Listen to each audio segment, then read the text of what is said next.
மெய்வெளியின் செய்திகள் ஆதரவு வழங்குவோர் Satcon Holidays.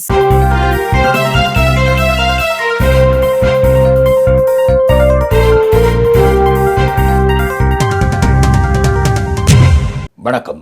மெய்வெளியின் செய்திகள் வாசித்தளிப்பவர் சாம் பிரதீபன். முதலில் இலங்கை செய்திகள்.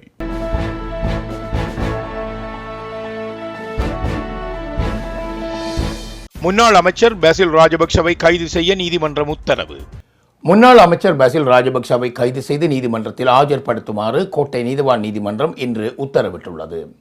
குற்றப்புலனாய்வுத்துறை சட்டவிரோத சொத்துக்கள் பிரிவுக்கு இந்த உத்தரவு பிறப்பிக்கப்பட்டுள்ளது. சுற்றுலா மேம்பாட்டு பணியக நிதி முறைகேடு வழக்கில் அவரை கைது செய்து நீதிமன்றத்தில் ஆஜர்படுத்துமாறு நீதிமன்றம் இன்று உத்தரவிட்டுள்ளது. குறித்த வழக்கு இன்று கோட்டை நீதிவான் முன்னிலையில் விசாரணைக்கு எடுத்துக் கொள்ளப்பட்ட போது இந்த உத்தரவு பிறப்பிக்கப்பட்டது. வழக்கின் அடுத்த கட்ட விசாரணை அக்டோபர் 14 நடைபெறவுள்ளதாக நீதிமன்றம் அறிவித்தும் உள்ளது. 2009 யுத்த நடவடிக்கையின் போது விடுதலை புலிகளிடமிருந்து கண்டெடுக்கப்பட்ட தங்க ஆபரணங்கள் மத்திய வங்கிக்கு மாற்றம். இலங்கையின் வடக்கில் இறுதிக்கட்ட போரின் போது கண்டெடுக்கப்பட்டு இராணுவத்தின் பாதுகாப்பில் வைக்கப்பட்டிருந்த கோடிக்கணக்கான ரூபாய் பெறுமதியான சுமார் 10,000 தங்க ஆபரணப் பொருட்கள் இலங்கை மத்திய வங்கியின் பாதுகாப்பு பெட்டகங்களுக்கு மாற்றப்பட்டுள்ளதாக குற்றப்புலனாய்வு திணைக்களம் கொழும்பு பிரதான நீதிவான் நீதிமன்றத்தில் அறிவித்துள்ளது. இராணுவ புலனாய்வு பணிப்பகத்தின் பாதுகாப்பு பெட்டகங்களில் வைக்கப்பட்டிருந்த இந்த ஆபரணங்கள் கடந்த ஒரு வருட காலமாக தேசிய ரத்தினக்கல் மற்றும் ஆபரண அதிகார சபை அதிகாரிகளுடன் இணைந்து விசேடமாக பரிசோதிக்கப்பட்டதாக சிஐடி தெரிவித்துள்ளது. அவற்றின் எடை மற்றும் உண்மையான சந்தை பெறுமதி துல்லியமாக மதிப்பிடப்பட்ட பின்னரே அவை மத்திய வங்கியின் பொறுப்பில் ஒப்படைக்கப்பட்டதாகவும் நீதிமன்றத்தில் தெரிவிக்கப்பட்டது. இந்த தங்க ஆபரணங்கள் தொடர்பான அனைத்து விவரங்களையும் உள்ளடக்கிய விரிவான அறிக்கை ஒன்று சமர்ப்பிக்குமாறு கொழும்பு பிரதான நீதிவான் அசங்க போதரகம்ம குற்றப்புலனாய்வு திணைக்களத்திற்கு உத்தரவிட்டுள்ளார்.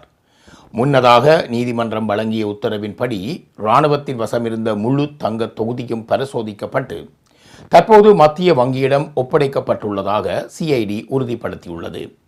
வடக்கு மற்றும் கிழக்கில் யுத்தம் இடம்பெற்ற காலத்தில் விடுதலை புலிகள் அமைப்பின் முகாம்கள், வங்கிகள் மற்றும் வீடுகள் உள்ளிட்ட கட்டடங்களை சோதனையிட்ட போது இந்த தங்க ஆபரணங்கள் கண்டெடுக்கப்பட்டிருந்தமை குறிப்பிடத்தக்கது.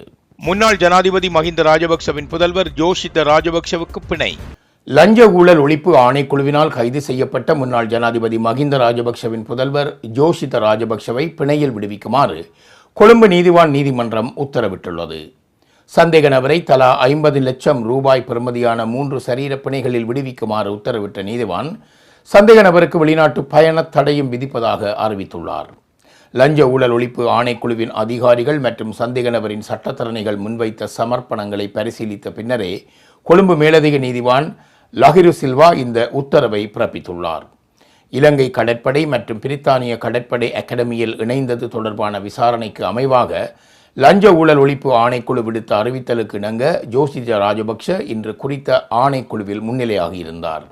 நடத்தப்பட்ட விசாரணைகளின் பின்னர் ஜோஷித ராஜபக்ஷ கைது செய்யப்பட்டிருந்தமை குறிப்பிடத்தக்கது. யாழ்ப்பாணத்தில் காணி இல்லாதவர்களுக்கு நவீன வசதிகளுடன் அடுக்குமாடி குடியிருப்பு. நாடாளுமன்ற உறுப்பினர் இளங்குமரன் தெரிவிப்பு. யாழ்ப்பாணத்தில் காணி இல்லாதவர்களுக்கு நவீன வசதிகளுடன் அடுக்குமாடி குடியிருப்பு அமைப்பதற்கு நடவடிக்கைகள் எடுக்கப்பட்டு வருவதாக நாடாளுமன்ற உறுப்பினர் கருணாநாதன் இளங்குமரன் தெரிவித்துள்ளார். 2026 ஆண்டுக்கான வீட்டுத் திட்ட பயனாளிகளுக்கு காசோலை வழங்கும் நிகழ்வு நேற்றைய தினம் செவ்வாய்க்கிழமை மாவட்ட செயலக கேட்போர் கூடத்தில் நடைபெற்ற போது அங்கு உரையாற்றும் போதே அவர் இவ்வாறு தெரிவித்துள்ளார். மீள்குடியேற்ற அமைச்சினால் 10 லட்சமாக இருந்த வீட்டுத் திட்ட கொடுப்பனவுகள் 15 லட்சமாக அதிகரித்த பின்னர் மீளவும் தற்போது 5 லட்சம் அதிகரிக்கப்பட்டு 20 லட்சமாக மக்களுக்கு வழங்கப்பட்டுள்ளது. அந்த வகையில் தற்போது 125 வீடுகளுக்கான காசோலைகள் கையளிக்கப்பட உள்ளது. தொடர்ந்தும் யாழ்ப்பாண மாவட்டத்தில் பாதிக்கப்பட்டவர்களுக்கான வீட்டுத் தேவையை விரைவில் நிவர்த்தி செய்ய உள்ளோம். காணி இல்லாதவர்களுக்கு பொறிமுறை ஒன்றின் ஊடாக அவர்களுக்கும் வீட்டுத் திட்டத்தை வழங்குவதற்காக அடுக்குமாடி குடியிருப்பு திட்டங்களை அமைப்பது தொடர்பாக கலந்தாலோசிக்கப்பட்டுள்ளது. தற்போதைய சூழ்நிலையில் நவீன வசதிகளுடன் கூடிய அடுக்குமாடி கட்டடங்களின் அமைப்பு முறையை ஏற்படுத்த வேண்டிய தேவை காணப்படுகின்றது. அத்துடன் சஜித் பிரேமதாசாவினால் வழங்கப்பட்ட வீட்டுத் திட்டத்தின் வீடுகள் பூர்த்தி செய்யப்படாமல் காணப்படுகிறது. அதற்குரிய பொறிமுறையை ஏற்படுத்தி அதனை நிவர்த்தி செய்வோம். தற்போது வழங்கப்படவுள்ள வீட்டுத் திட்டத்திற்கான காசோலையை மக்கள் பெற்று வீட்டினை துரிதமாக நிர்மாணிக்க வேண்டும். அதற்கு அரச உத்தியோகத்தர்கள், பிரதேச செயலாளர்கள் பூரண ஒத்துழைப்பு வழங்குவார்கள் என தெரிவித்துள்ளார். $5 மில்லியன் அதிகமான ராணுவ தளவாடங்களை நன்கொடையாக இலங்கைக்கு வழங்கியது இந்தியா. இந்தியா தனது மானிய உதவி திட்டத்தின் கீழ் இராணுவ தளவாடங்கள் மற்றும் ஒரு அதிர்ச்சி சிகிச்சை அமைப்பு ஆகியவற்றை இலங்கை இராணுவத்திற்கு நன்கொடையாக வழங்கியுள்ளது. இந்த உதவி தொகுப்பின் பெறுமதி சுமார் $5 மில்லியன் அமெரிக்க அதிகமாகும். ஸ்ரீ ஜெயவர்த்தனபுர கோட்டையில் உள்ள இராணுவ தலைமையகம் பாதுகாப்பு தலைமையக வளாகத்தில் நடைபெற்ற நிகழ்வில் இந்த உபகரணங்கள் அதிகாரப்பூர்வமாக ஒப்படைக்கப்பட்டிருந்தன. இராணுவ தளபதி லெப்டினன்ட் ஜெனரல் லசந்த ரோட்ரிகோ முன்னிலையில் இந்திய உயர் ஆணையர் சந்தோஷ் ஜா, பாதுகாப்பு செயலாளர் ஏர் வைஸ் மார்ஷல் சம்பத் துயகோந்தா அவர்களிடம் இந்த நன்கொடையை வழங்கியுள்ளார். இந்த நிகழ்ச்சியில் உரையாற்றிய உயர் ஆணையர் இந்த நன்கொடையானது இந்தியா மற்றும் இலங்கையின் ஆயுத படைகளுக்கு இடையிலான வலுவான மற்றும் நீண்டகால உறவை பிரதிபலிக்கின்றது என்று கூறியுள்ளார். இரு நாடுகளுக்கும் இடையிலான பாதுகாப்பு ஒத்துழைப்பு அண்மை காலங்களில் இராணுவ திறன் மேம்பாடு, உள்கட்டமைப்பு மேம்பாடு மற்றும் உபகரணங்கள் மற்றும் பயிற்சி ஆதரவை வழங்குதல் ஆகியவற்றை உள்ளடக்கி விரிவடைந்துள்ளது என்று அவர் குறிப்பிட்டுள்ளார். வெளிநாட்டில் வேலை வாங்கித் தரலாம், கிளிநொச்சியில் 50 லட்சம் மோசடி செய்த நபர் கைது. வெளிநாட்டில் வேலை வாங்கித் தருவதாக கூறி சுமார் 49,90,000 ரூபாய் பண மோசடி செய்த குற்றச்சாட்டில் 32 வயதுடைய நபர் ஒருவர் கிளிநொச்சி பிராந்திய விசேட குற்றப்புலனாய்வு பிரிவினரால் கைது செய்யப்பட்டுள்ளார். இந்தியாவை பிறப்பிடமாக கொண்டு தற்போது கிளிநொச்சி பகுதியில் வசித்து வரும் இலங்கை குடியுரிமை பெற்ற இந்த சந்தேக நபர் ஒருவரை ஏமாற்றி பண மோசடி செய்ததாக கிளிநொச்சி காவல் நிலையத்தில் முறைப்பாடு அளிக்கப்பட்டிருந்தது. இந்த முறைப்பாட்டின் அடிப்படையில் நடத்தப்பட்ட தீவிர விசாரணையை தொடர்ந்து நேற்று நண்பகல் வேளையில் சந்தேக நபர் கைது செய்யப்பட்டுள்ளார். போலி வாக்குறுதிகளை வழங்கி பாதிக்கப்பட்டவரிடமிருந்து 50 லட்சம் ரூபாய்க்கு நெருக்கமான தொகையை பெற்றுக்கொண்டு இந்த நிதி மோசடியில் அவர் ஈடுபட்டுள்ளார் என ஆரம்பகட்ட விசாரணைகளில் தெரிய வந்துள்ளன. இந்நிலையில் மேலதிக விசாரணைகளை போலீசார் மேற்கொண்டு வருகின்றனர். செய்திகளில் இனி வருவன இந்திய செய்திகள். Soft ocean breeze. Bentata welcomes you to paradise with Satkin Holidays. Mirasa Beach. Feel the magic of Mirasa, where turquoise waves, peaceful beaches, and unforgettable moments create the perfect escape for couples.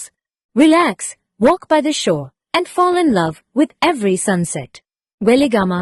Adventure meets romance in Weligama. Surf, smile, and enjoy the beauty of Sri Lanka with Satkin Holidays. Your dream beach getaway starts here.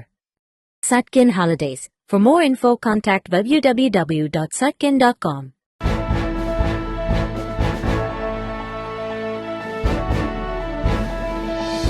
தமிழ்நாட்டு நிதி வெள்ளை அறிக்கை வெளியிட்ட தமிழக வெற்றிக் கழக அரசு, திமுக கடும் விமர்சனம்.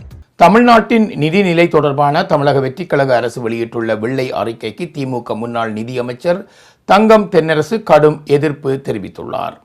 செய்தியாளர்களிடம் பேசிய அவர், நிதிநிலை குறித்த வெள்ளை அறிக்கை தமிழ்நாட்டிற்கு புதிதல்ல என்றும் கடந்த 2001 மற்றும் 2021 ஆண்டுகளிலும் இதுபோன்ற அறிக்கைகள் வெளியிடப்பட்டதாகவும் கூறியுள்ளார். ஆனால் தற்போதைய அறிக்கையில் கடந்த 5 ஆண்டுகால நிதிநிலை மட்டுமே குறிப்பிடப்பட்டுள்ளதாகவும் அதற்கு முந்தைய அதிமுக ஆட்சிக்கால நிதி விவரங்கள் ஏன் மறைக்கப்பட்டுள்ளன என்பது கேள்விக்குறியாக இருப்பதாகவும் அவர் தெரிவித்துள்ளார். தேர்தல் வாக்குறுதிகளை நிறைவேற்ற முடியாத நிலையை மறைப்பதற்காகவே இந்த வெள்ளை அறிக்கை வெளியிடப்பட்டுள்ளதாக குற்றம் சாட்டிய தங்கம் தென்னரசு, ஆளுநர் உரைக்கு முன்பாக புதிய திட்டங்கள் எதுவும் வராது என்பதை மறைமுகமாக அறிவிக்கும் முயற்சியாக இதை பார்க்கலாம் என்றார்.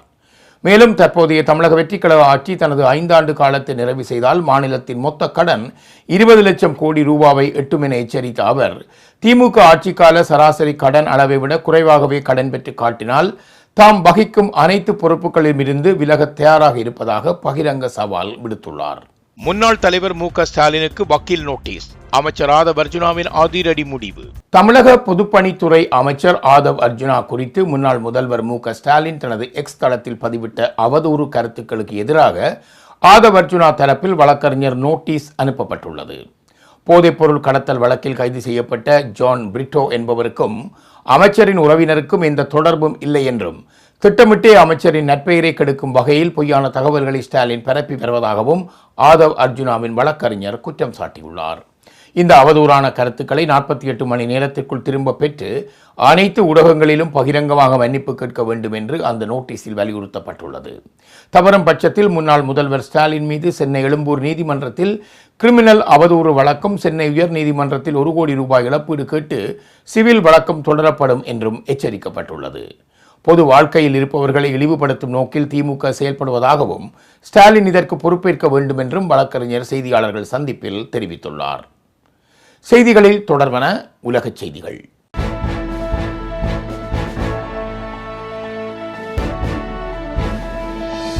உடன்படிக்கையை அமெரிக்கா மீறினால் தக்க பதிலடி வழங்கப்படும், ஈரான் எச்சரிக்கை.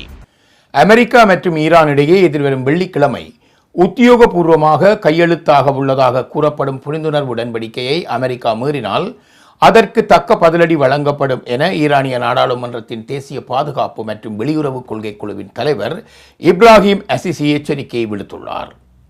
இந்த கருத்தை அவர் தனது சமூக ஊடக பதிவின் மூலம் வெளியிட்டுள்ளார். அதில் ஈரானின் உறுதியான நிலைப்பாடே பிராந்திய மற்றும் சர்வதேச அரசியல் சூழலில் முக்கிய மூலோபாய மாற்றத்தை ஏற்படுத்தியுள்ளது. இதன் விளைவாகவே அமெரிக்கா ஈரானின் நிபந்தனைகளை ஏற்று பேச்சுவார்த்தை மேசைக்கு வர வேண்டிய நிலை ஏற்பட்டது என்று குறிப்பிட்டுள்ளார். மேலும் இந்த உடன்படிக்கையின் ஒவ்வொரு சரத்தையும் முழுமையாக நடைமுறைப்படுத்துவதன் மூலமும் பிராந்திய பதட்டங்களை குறைக்கும் நடவடிக்கைகளின் மூலமும் அமெரிக்கா தனது அர்ப்பணிப்பை நிரூபிக்க வேண்டும் என்றும் அவர் வலியுறுத்தியுள்ளார். அமெரிக்கா தனது உறுதிமொழிகளை மீறி செயற்பட்டால் அதற்கான பதில் நடவடிக்கைகள் எடுக்கப்படும் என்றும் ஈரானுக்கு எதிராக ஒருதலைப்பட்சமான அழுத்தங்களையும் திணிப்புகளையும் மேற்கொள்ளும் காலம் முடிவுக்கு வந்துவிட்டதாகவும் அவர் தெரிவித்துள்ளார். அமெரிக்கா மற்றும் ஈரான் இடையிலான பேச்சுவார்த்தைகள் சர்வதேச கவனத்தை ஈர்த்துள்ள நிலையில் எதிர்பார்க்கப்படும் இந்த புரிந்துணர்வு உடன்படிக்கை மத்திய கிழக்கு பிராந்தியத்தின் அரசியல் மற்றும் பாதுகாப்பு சூழலில் குறிப்பிடத்தக்க தாக்கத்தை ஏற்படுத்தக்கூடும் என அரசியல் ஆய்வாளர்கள் சுட்டிக்காட்டுகின்றனர். ஈரானுக்கு எதிரான ராணுவ நடவடிக்கைகளில் உதவிய எலான் மஸ்கின் க்ராக் ஏஐ. எலான் மஸ்கின் செயற்கை நுண்ணறிவு அடிப்படையிலான தொழில்நுட்பமான க்ராக் ஏஐ ஈரானுக்கு எதிரான அமெரிக்க ராணுவ நடவடிக்கைகளில் பயன்படுத்தப்பட்டுள்ளதாக அமெரிக்க அரசாங்கம் சட்ட ஆவணம் ஒன்றில் வெளிப்படுத்தியுள்ளது. ஜூன் 15ஆம் தேதியன்று சமர்ப்பிக்கப்பட்ட சட்ட ஆவணங்களில் எலான் மஸ்கின் நிறுவனமான XAIயின் தரவு மையத்திற்கு மின்சாரம் வழங்கும் எரிவாயு விசையாழிகளுக்கு எதிராக தாக்கல் செய்யப்பட்ட சுற்றுச்சூழல் வழக்கு அமெரிக்காவின் தேசிய பொருளாதார மற்றும் எரிசக்தி பாதுகாப்பிற்கு அச்சுறுத்தலாக அமையக்கூடும் என்ற நிலைப்பாட்டை அமெரிக்க நீதித்துறை எடுத்துள்ளது.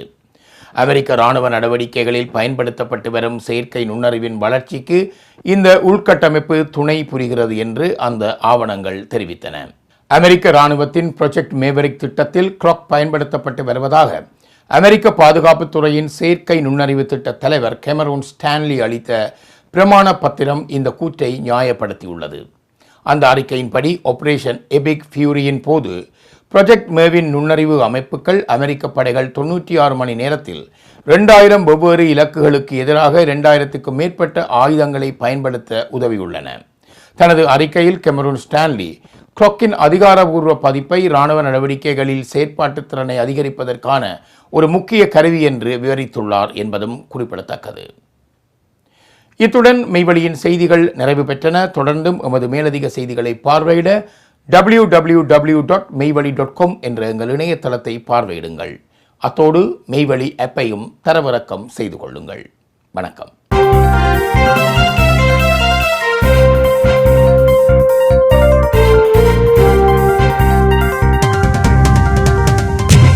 Soft ocean breeze. Bentetta welcomes you to paradise with Satkin Holidays. Mirissa Beach. Feel the magic of Mirissa, where Tucaris waves, peaceful beaches, and unforgettable moments create the perfect escape for couples. Relax, walk by the shore, and fall in love with every sunset. Weligama. Adventure meets romance in Weligama. Surf, smile, and enjoy the beauty of Sri Lanka with Satkin Holidays. Your dream beach getaway starts here. Satkin Holidays. For more info, contact www.satkin.com.